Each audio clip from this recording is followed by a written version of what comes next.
All right, good morning. My name is Mike Keating, and I'm the CEO of Captain Elite, and I'm very excited to welcome you guys to our third live broadcast, this one with Anson Dorrance. We are talking about rapid skill development, and Anson's specialty, in my opinion, is competitiveness and the champion's mindset, which is the name of this talk. I want to give you a little bit of background on Anson, and he is currently the UNC women's soccer coach. He was actually the men's soccer coach for 10 years. Those of you guys may not know that. And actually, as the men's coach, he had an incredible winning rate of 71%, which today would be actually still one of the highest winning rates in the men's game in the country. But he has an astounding career on the women's side. He has 22 national championships. Of all of the national championships on the women's side, 61% of them belong to the Tar Heels under Coach Anson Dorrance. He has a little bit over a 90% win rate over the past 3+ decades. He has a World Cup title. They actually called it a World Championship then. In 2009, he was named the first coach in history with 20 NCAA championships in a single sport. In 2015, he had a jaw-dropping, I was just shocked at the statistic, 9 Tar Heels on the FIFA Women's World Cup Championship team. 9 players from Carolina on the World Cup Championship team in 2015. And there's so many facts. I've known Anson for many years, but there's so many facts about him. I didn't know which ones to cut out. This one was very interesting to me. He built one of the top 30 sport dynasties of all time, and he's in the same league as the Celtics from the 50s, as the Yankees from the 40s to 60s. So spectacular accomplishments. In 1997, Dean Smith was interviewed, the late great basketball coach at UNC. He was interviewed by Football Magazine, and they said, how does it feel that the football team is ranked #1 and basketball is not quite at the same level? And he said, we're a women's soccer school. I just want to keep up with them. So I would like you guys to give Anson Dorrance a big round of applause and welcome on here. Thanks, Mike. Yes. All right. So welcome. Thank you. So I've known you for years, but it's funny, you don't really know somebody that well and what they've accomplished until you look them up and you try and figure out, and it took me a while to pick which points were the most salient for this group, so I'm really appreciative that you are here. So the theme of today is competitiveness and the champion's mindset. So I have a series of questions. At the end, we'll have an open Q&A, and let me start by saying you and I have talked about this topic many times, and it was always that when the kids get to a certain level, it really distinguishes them, that how competitive they are. And you and I talked also, I said, talk a little bit about your six pillars, is it? The 6 pillars? And I asked you the question of the one ring to rule them all. Very briefly, talk about the 6 and then competitive. When we have a player conference, obviously the stuff we use in the conference is stuff that you're familiar with since you know our program. We record everything in practice. We have this thing called a competitive cauldron where every kid in the roster is ranked from 1 to 30 in 28 different categories. It's a matter of public record. We post it on our bulletin boards, and I think the reason we do this is twofold. Certainly, it gives immediate feedback, because when you're running a large team like most of us do, they're coaching in soccer, you don't have a chance every single day to give every player a lot of feedback. But the nice thing about this data system that we collect is every single day we're recording winning and losing in every aspect of practice. And before the next practice, our managerial core on a public bulletin board posts everyone's rank in these 28 different categories. And then when I'm meeting with the kids, we have this matrix that we form with all 28 different categories mixed in with basically some weighted more heavily than others, and we give sort of a report card on their practice performance. And so when I meet with them, we certainly talk about that, but it's only within the context of the 6 things you talked about. We always talk about self-discipline, competitive fire, self-belief, love of the ball, love of the game, and then grit. And of course, I know you had Angela Duckworth here, at least virtually through the weekend, and I really like her stuff. And so Those are the things we talk about. It's sort of interesting. When I look at all the great players we've had, they check all the boxes. And if I look at these wonderful players that we recruited because of this amazing talent, and they don't really make it collegiately, usually there's a piece or two missing in those 6. And obviously with the experience I've had with so many great players, I can point to the quality that made this player absolutely extraordinary. But if you're missing a piece in any of those 6, you're not going to make it at the highest level. You can certainly compete collegially, you might be able to make it at lower professional levels, but most of the kids that we recruit have the ambition to play for their country, to play on an Olympic team, play on a World Cup roster, and so we sit down with them, we start to check the boxes. And here's what's interesting. We have the players evaluate themselves in all 6 categories. And the nice thing about coaching women, and we've got Mr. DeLuce here, who certainly understands what it's like coaching men. Every male player thinks he's God's gift to athletics. What's extraordinary is the hubris most of them suffer from, because you mentioned I coached the men for 10 years. I actually coached them for 13 years. 10 of those years was when I was also coaching the women. The biggest issue with the men was to get them to sort of understand where they really are, because they all think they're up here. Above and beyond where they actually are. And the issue with the women is they usually think they're about where they are or well below it. So when we're asking them to self-evaluate themselves in those different categories, they're pretty accurate.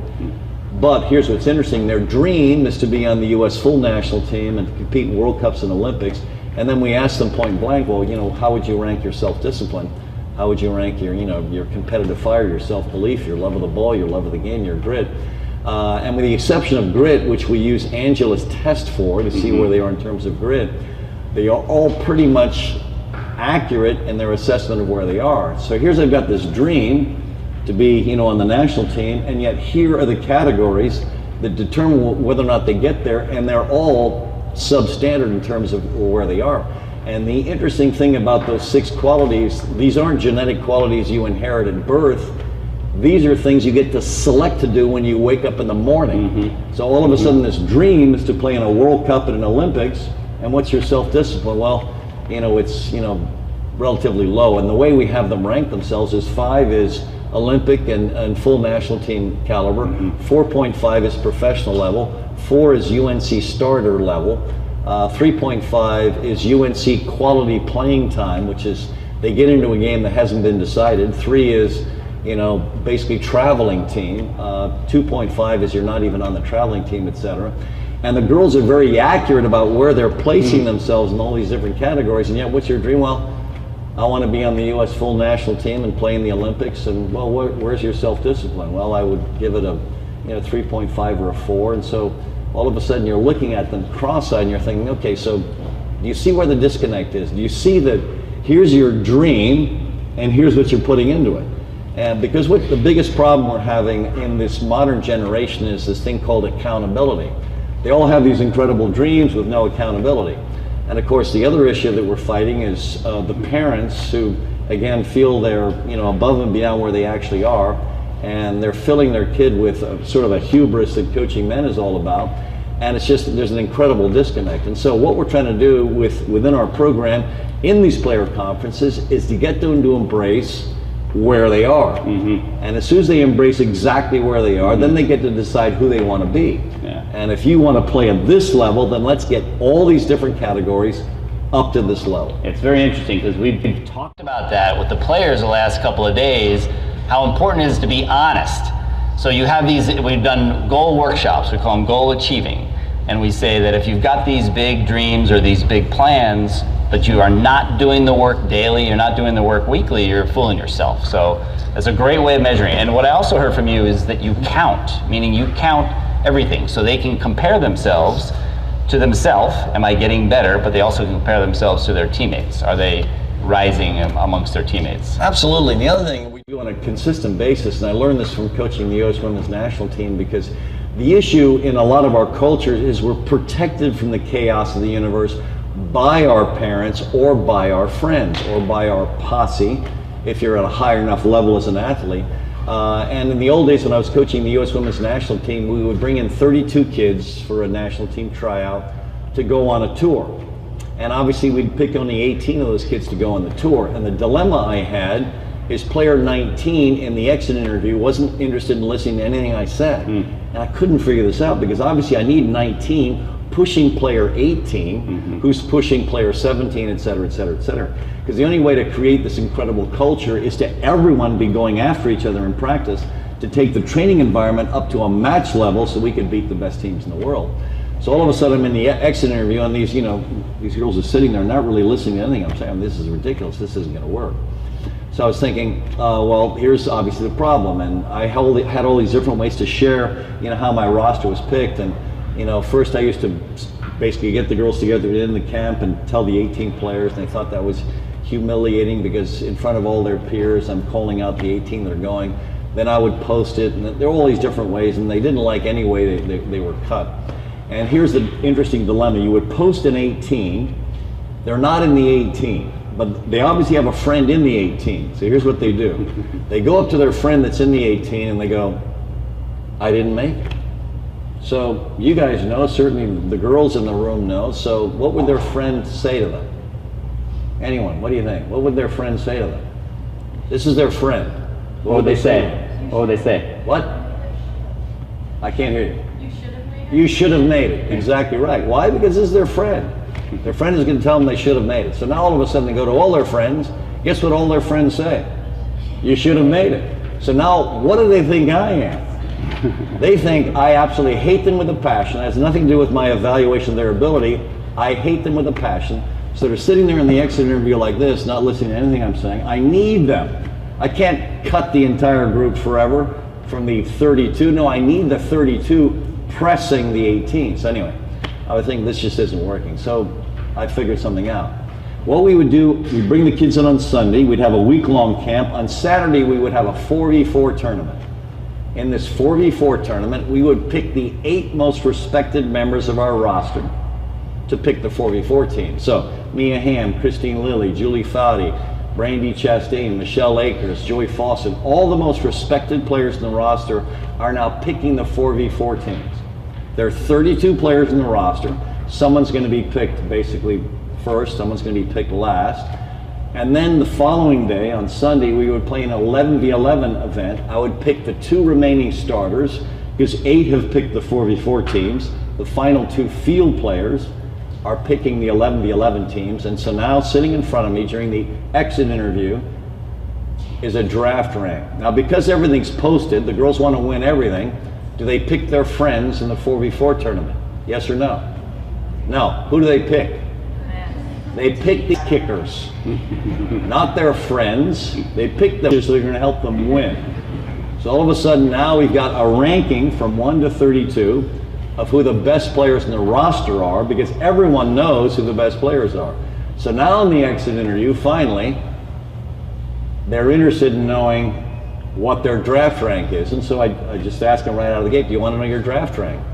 Well, yes, I do, because they can't believe they didn't make it. So they've still consulted their friends. All their friends thought they could, make the team. Well, you're 30th, so guess what? Everyone thinks you suck.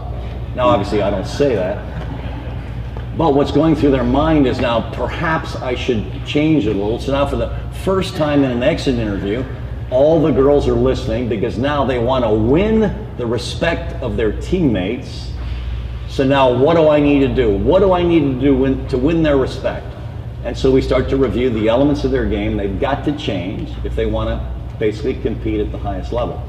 We do that with our college kids. Every week we have some sort of fitness session. It's either an 11v11 fitness event or a 7v7 event or a 4v4 event. And in that event we have a draft.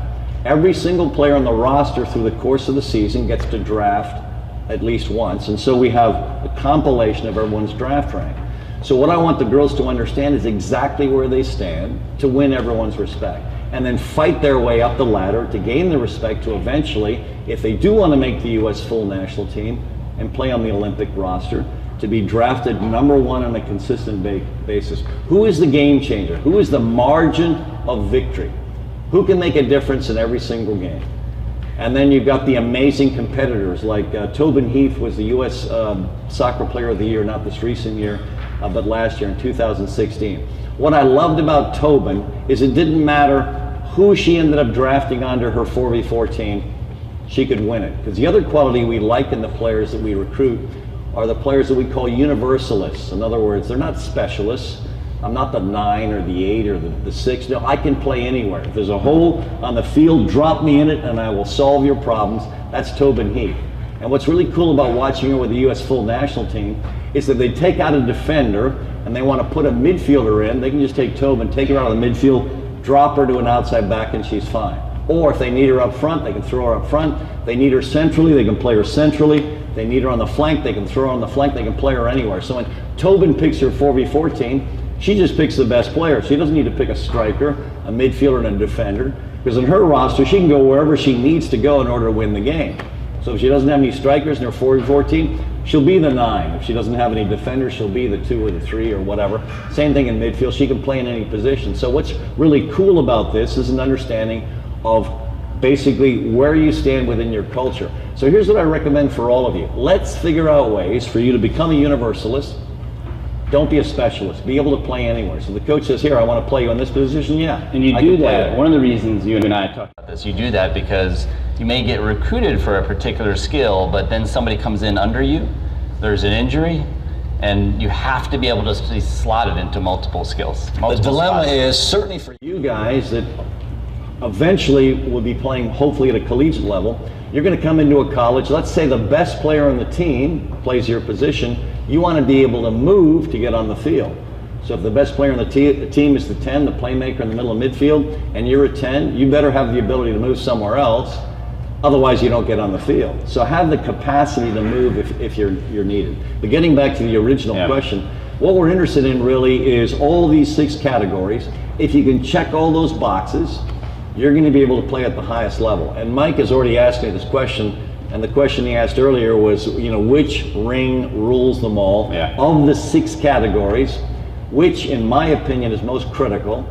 It's competitive fire. It is competitive fire. The margin of, go ahead. Yeah, so when you're looking at young players, how do you see a kid playing and you say, that kid's a competitor? What are the traits? They lose the ball, what happens? How do you pick out, this kid's got competitive fire? Yeah, I mean, they're immediately figuring out ways to win it back and all these different elements. But I don't want to put the cart before the horse. What you guys should be doing right now, honestly, and every coach that's sitting here will appreciate this, you got to master your skill set right now. And so what you got to invest time in, you got to have incredible comfort with the ball. Because you could be an extraordinary competitor with no comfort with the ball, and you're going to be absolutely useless. Very good point. What has to happen for most of the people that are sitting here is you got to master the ball. So this love of the ball thing is absolutely critical at your age. I'm not really looking for a really young youth player's competitive fire until they're about U14, U15. What I'm looking for an incredibly young player is skill set. Do you love the ball? And one of my favorite stories is actually a Tobin Heath story. One of the championships that she won, and she won 3 out of 4 national championships in her 4 years at UNC. My favorite one was one that she won over at Wake Med Park. In those days it was called SAS. And she won the thing over there with a great collection of Tar Heels.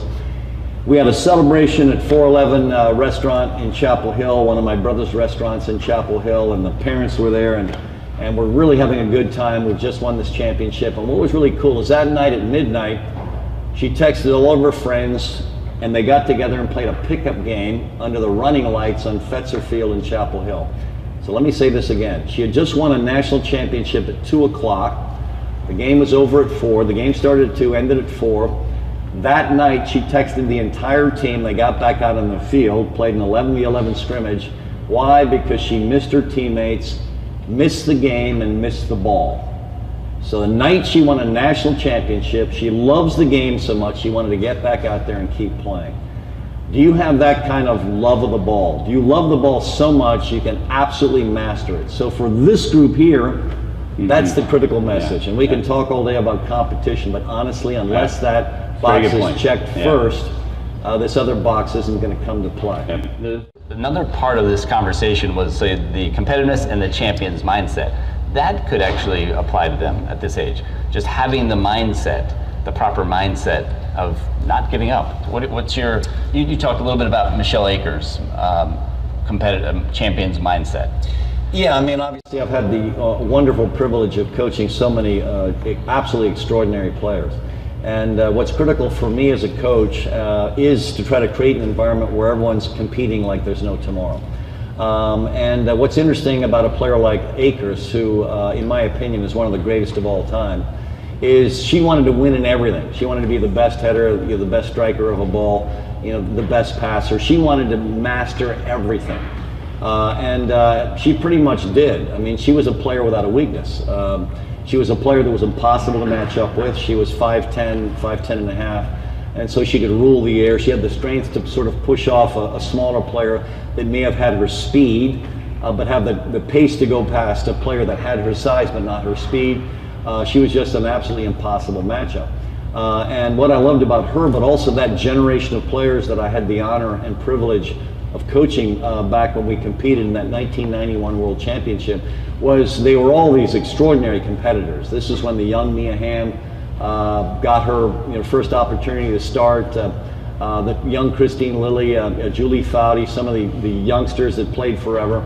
But the mentality of that young culture for the 91ers was all about winning every single session in practice. The drafts were critical. Again, not drafting friends, drafting competitors. And it was the mindset of a team that when I was asked to coach them, we had never won a game in international competition. And by the time I retired, we were world champions. And keep in mind, the game we were dominating was the world's game. This wasn't the American game. I mean, soccer is the world's game. And it was so satisfying for us to basically conquer the world in its own game. And the piece that we did that made all the difference for us was competitive fire. Because the Germans were more tactical and more technical. The Norwegians, the average age of their national team players was incredibly high compared to my roster, so they had more experience.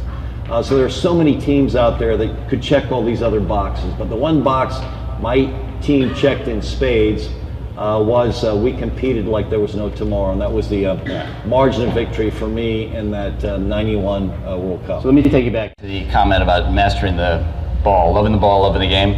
You had some interesting comments. You just watched a live showcase of three game round robin of boys, high school age, 3-game round robin of girls, high school age, a commits game, and then a juniors game, which are 22, 23s. You had an interesting comment about the differences. What was your observation? Yeah, and obviously I'm not saying this to disparage anyone, but what I think where I will have value for you is by being honest with you. Yeah. The group I liked best was the last one, because they could play.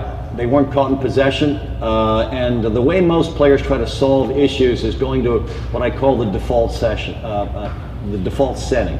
The default setting for most of us right now is to solve every problem by dribbling out of pressure. And what I loved about that last group is they played. They found space. Very rarely were any of them caught in possession. And the biggest issue right now in the women's game is being caught in possession. Because usually as you go from one level to the next, you're usually the best player within your environment. And how have you always solved problems in the past is by beating people off the dribble. And don't get me wrong.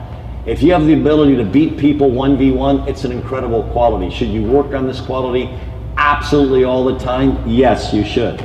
If you can become a master of the 1v1 duel, beating people 1v1 or stopping them 1v1, you're going to be a significant player. But when you start playing, you have to pick the moments when that's the way you're going to solve pressure.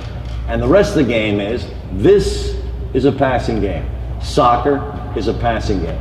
Yeah, if you can't pass, I think that was the realization. You're just saying that this is a passing game. A lot of our players are just playing a dribbling game. Right, and what I loved about that last group is they were rarely caught in possession. Did they every now and again lose possession? Yes, they did. But not because they were trapped or tackled, but because they may have misplayed a ball or a teammate didn't find sufficient space. And then, by the way, of course, looking at this, and you guys can appreciate this because you've played on it, there's no space out there. So you got to find space, and so the movement's critical, passing accuracy is critical, but the other element that's critical is not being caught in possession. Okay, so guys, let's open this up to questions, and this can be on any topic.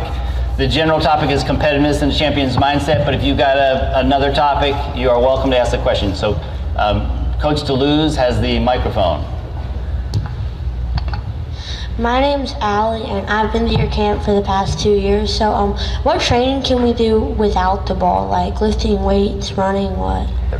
Actually, honestly, for someone your age, I wouldn't do anything without the ball. I think the ball is so critical. Don't worry about the weight stuff. Just master the ball. I'm sitting here, it's interesting,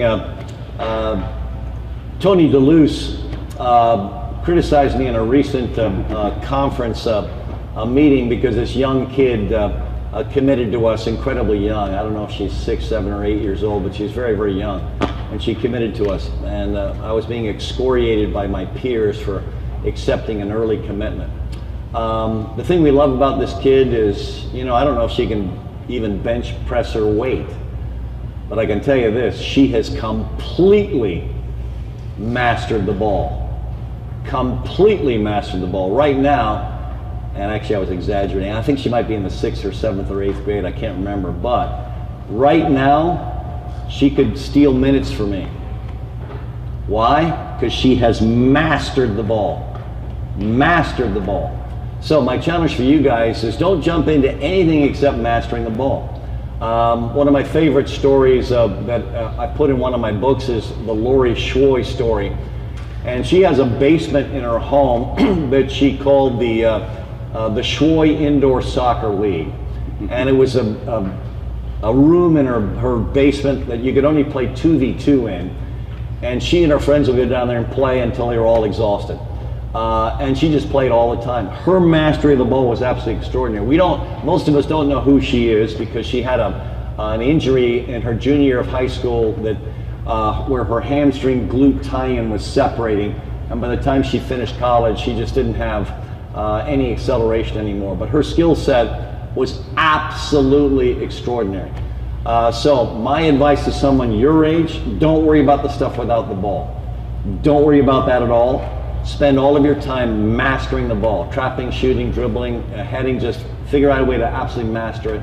And that'll be the best use of your time right now. And I appreciate that excellent question. Yeah, there's right after this, we're going to do the look at 2 Train Insane videos by players that are well on the way to mastering the ball. Another question. Doug Day behind you. You've talked a lot about mastering the ball, and a theme of the weekend and of Captain Elite in general is about players taking the initiative to always get better. I don't remember which of the 2 other sessions it was this weekend, but one of them made the point that inevitably as these players get older, some of their peers will start to make fun of them for trying to master the ball, for trying to get better on their own. My question is, what advice would you give to these kids to overcome that challenge? Honestly, I understand exactly what you mean. There's an incredible amount of jealousy in our sport. And I can tell you the story and you'll appreciate this. This confirms exactly what you're sharing with the group. I went up to watch a kid by the name of Stephanie Zay play in Northern Virginia. I had heard a lot of really good things about this kid, and I was on my way up there, and this is way back in the beginning of our teams, back in the early 80s, and I went up to watch her play. And I had allocated half a scholarship for her before I went up there. And I am trying to find the field she's on, and whenever I asked a parent, you know where this team is playing, and they're saying, you coming up here to watch Stephanie Zay play? And I said, yes, I am. And they would say, you don't want her. You don't want her on your team because she won't pass the ball. She's an incredibly selfish player. So by the time I got to the field that Stephanie Zay was playing on, I had decided to double her scholarship. If she had pissed off every parent in the community before I got to her field, I was going to double her scholarship from a half a scholarship to a full. Because I'm out there watching her play and I'm thinking to myself, yep, if I were Stephanie, I wouldn't pass the ball to any of her teammates because they're nowhere near her level. And here's what's interesting about watching a kid like that play. Yeah, early in the game, all the other parents want Stephanie to pass their kid the ball. But in the last 10 minutes, when her team is losing or tied, guess what every parent is screaming on the sidelines? Stephanie, take it in. Because they know she's the only one that's going to be the margin of victory. And so what we all have to do is to protect our great players from the jealousy that surrounds them.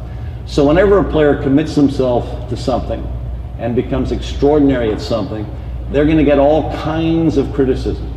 And I really understand this, which is why when we had recruited Mia Hamm, and again, we had recruited her early as well. She skipped her senior year of high school to come play for me. Her mother and father had moved to Italy when she was a junior in high school, and they said, you know, Anson, we just want to get this over with. And this is back in the days when kids didn't commit until their senior year. So she jumped into us after her junior year, and basically when Mia came in, she was this player that whenever she got the ball, she tried to, you know, basically dribble until, you know, she was shooting from bad angles. And she comes into my program and she had this incredible gift to beat players off the dribble. All of her teammates were really angry with me for not insisting that she pass the ball. And I kept telling the kids on the roster, I said, you know what, I don't think you guys realize this, but this is a really special kid. I am not going to discourage her from all of these incredible qualities she has. I'm not going to change her. She will learn this eventually. And then sure enough, by the time she was a junior, she was not just a great dribbler, but she became a great passer as well. But we have to protect our geniuses. Mia Hamm was an absolute genius. And so for all these exceptional people, we have to protect them. So those of us that are adults within these environments, we have to protect our kids from the inevitable jealousy that's going to occur from the people that surround them. And it happens to them, both the boys and the girls. Oh, absolutely. This isn't just a gender specific. Yeah. This also happens on the boys' side. So our obligation as coaches and adults is to protect them. Yeah, let me add a point on that. So one of the things we encourage you guys to do to make it easy to train on your own is to do it before or after practice. That comes with some additional likely criticism. In fact, there's a player in here, I won't mention her name, but she's from Hawaii, she's a wonderful connector. Everybody here knows who it is, but the people live don't know. She is probably one of the best and most talented connectors. She connects to everybody. And I told her when she joined us in 2014, I said, when you start adopting this habit, even some of your close friends are gonna question, why are you doing this? What are you trying to prove? And she said, no, that's not gonna happen. Her dad called me 6 months later and said, it's happening. So it's just part of human nature. So be careful about thinking that everybody's evil that says that. It's just kind of, they feel badly that they're not doing it. They should be out there too doing it. Sir, I appreciate that excellent question. It is a big issue right now that all of us have to deal with. Another question. Yes. Last question here. You want to keep going after this? Okay.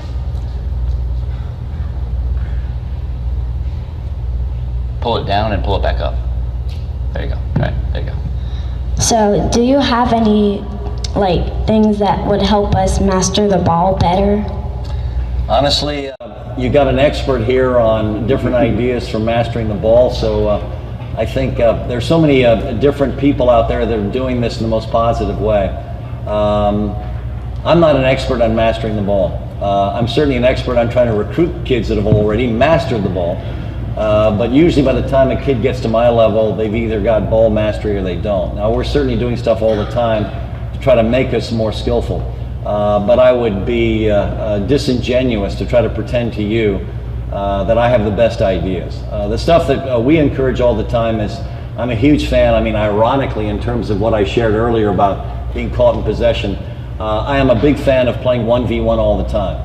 In fact, one of my favorite books when I was a young player myself was a book written by George Best. He used to say that 1v1 wasn't tough enough for him, so he used to like to play 1v2. So anytime you can play 1v1, play it all the time. And then as you get better, start to improve your game. The year that Mia Hamm improved the most when she was in college was the year after she dated Carrie Zavagnin. Carrie Zavagnin was a U.S. full national team player, and they used to play 1v1 all the time. And I'm not going to get this exactly right, but I think in Mia's freshman and sophomore year, she scored maybe 20 to 25 goals, maybe had 10 to 15 assists. After dating Zavagnin for a year and playing him one-on-one all the time, she scored something like 32 goals and had 34 assists. Her improvement after playing this remarkable male player one-on-one on a consistent basis, I think had a huge impact on changing her game. So the best advice I could give you is use that as a platform for your own development. Just play different teammates and friends, and eventually, hopefully, elite boys one-on-one on a regular basis. And then when you're playing the boy, make it tough for him.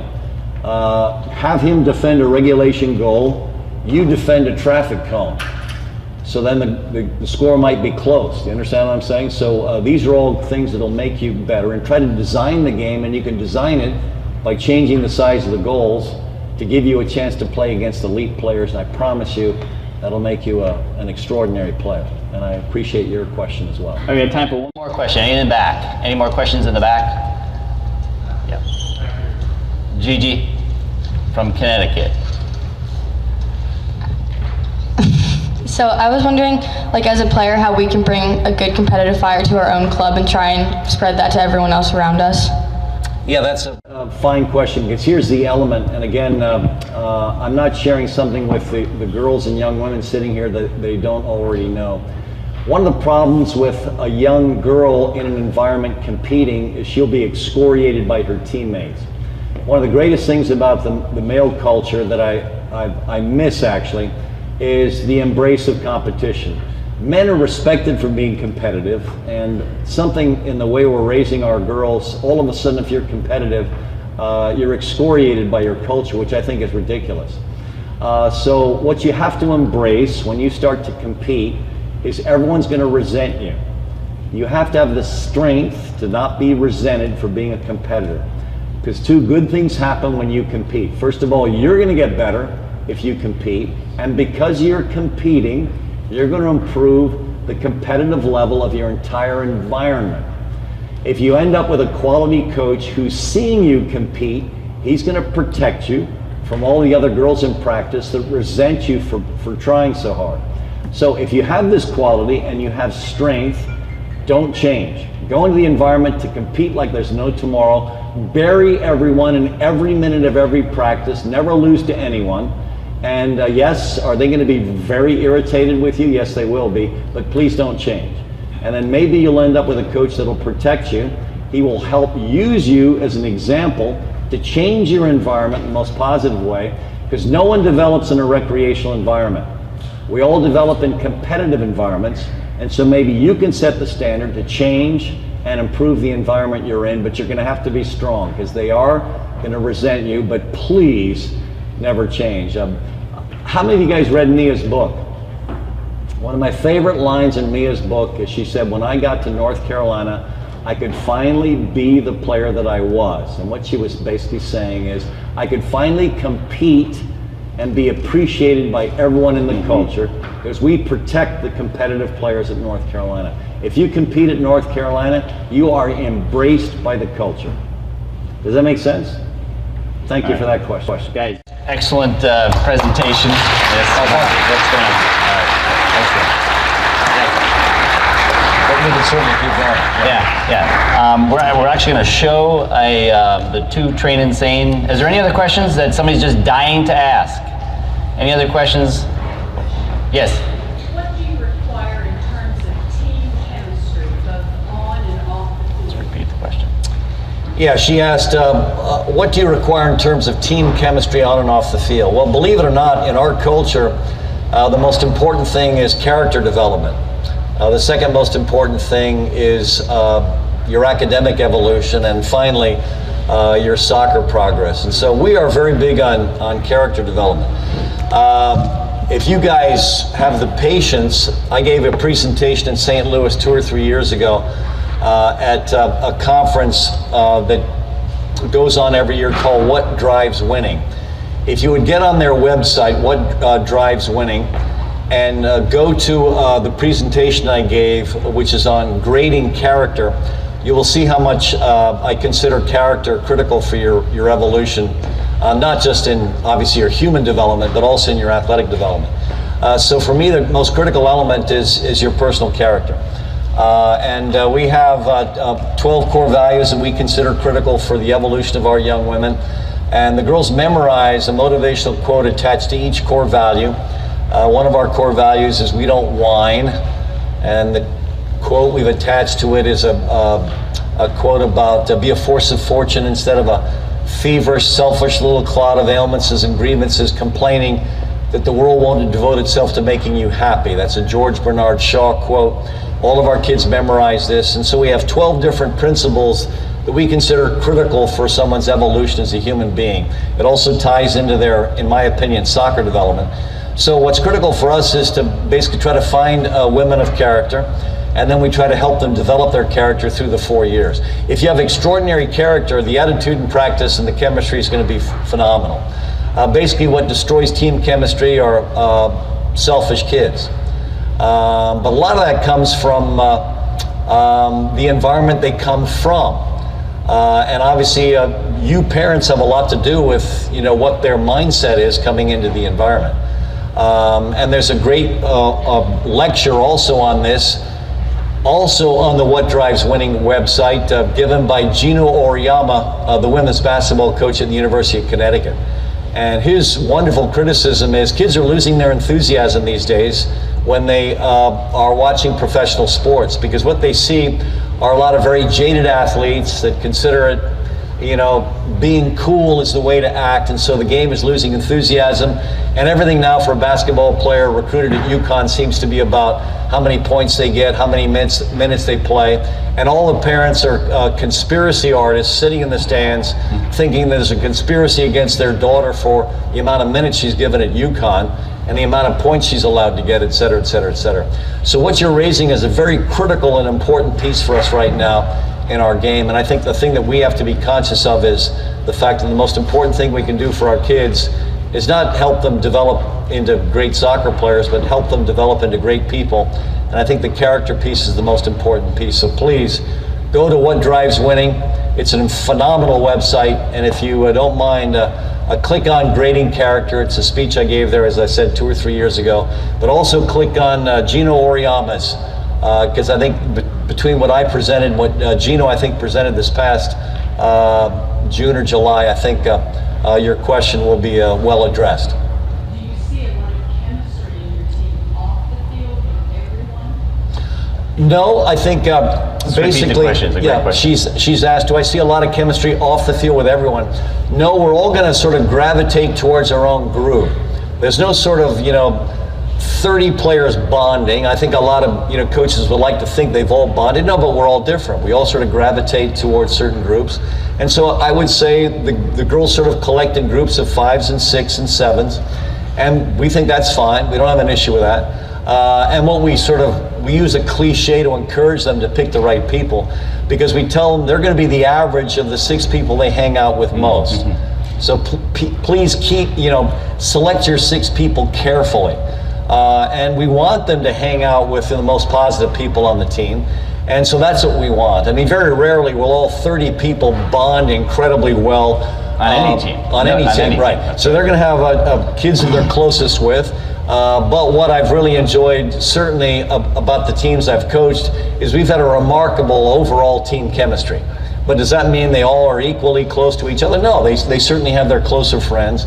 But we want to create a culture where character is the most critical element. And I think we've done a remarkable job with that. The stuff that we're doing in character development is the best stuff I've ever done. And we've changed it, because in the old days, I'm one of these people that I speak in leadership conferences all the time, and yet I don't think you can teach leadership. I mean, I warn the people that hire me to speak at a leadership conference. I said, if someone asks me if I can teach leadership, this check you're giving me, I'm going to burn right in front of you, because what I'm going to tell the people is I don't think you can teach leadership. So I'm just letting you know that I don't think you can teach leadership. I'm certainly willing to lecture for you, but I do think you can shape character. And here's the lesson I learned. I've been trying to teach leadership and shape character forever, and I never thought I was doing a very good job. Basically, here's the way I think leadership works. If you're a great leader and you have an opportunity to lead, that's going to develop you. I don't think I can change someone that's not a leader into a leader, because I've done this, over 40 years, and I just haven't seen this radical transformation. But I have seen a very positive change in character. And I learned this from an article I read in the New York Times Magazine about this woman that was studying Russian literature at Columbia. She comes into Columbia to get a PhD in Russian literature, and they had just hired an exile poet named Joseph Brodsky from Russia to come teach the PhDs at Columbia. And he comes into his first meeting with his PhD candidates and his master's candidates, and he says, all right, I want you guys to memorize reams of Russian poetry and Russian literature. And of course, she said she was really insulted. She was a PhD candidate at Columbia, one of the top schools in the country, and now this guy had come in from Russia and told her that she had to memorize all this stuff. And she got together with her colleagues and said, let's go in there and tell Brodsky he's nuts. We're not going to do this. And so they all go into his office and say, Professor Brodsky, I don't think you understand how we're treated in the American academic system. We don't have to memorize stuff. We are PhD candidates. And he said, well, if you don't memorize it, none of you guys get your PhD. So they decided, well, all right, we're going to start memorizing this stuff. She said it transformed her. All of a sudden, she felt what it was like to live in Russia. It changed everything she talked about when she discussed the elements of her literature study. She said it changed her life. So I was thinking, well, nothing else has worked for this character stuff. I'll try this. And so we started attaching these motivational quotes to our core values. It has transformed our culture in the most positive way. Even though I still don't think you can teach leadership, I think you can change character. And it's not like I've invented something. Almost any religious practice has you memorize elements of the faith.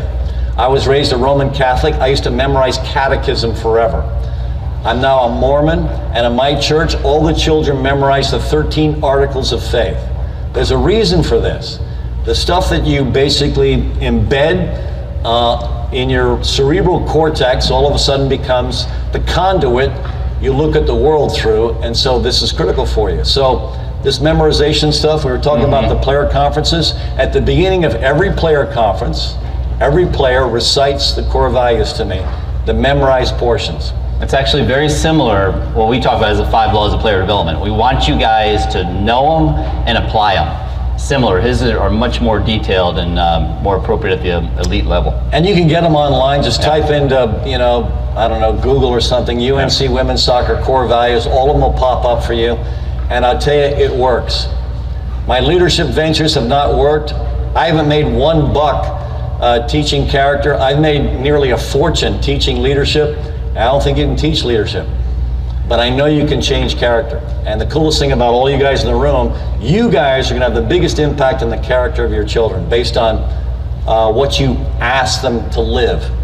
And we want our kids to all live principle-centered lives, and I appreciate that wonderful question. Okay, guys, thank you. All right, we're turning the study now. All right, turn off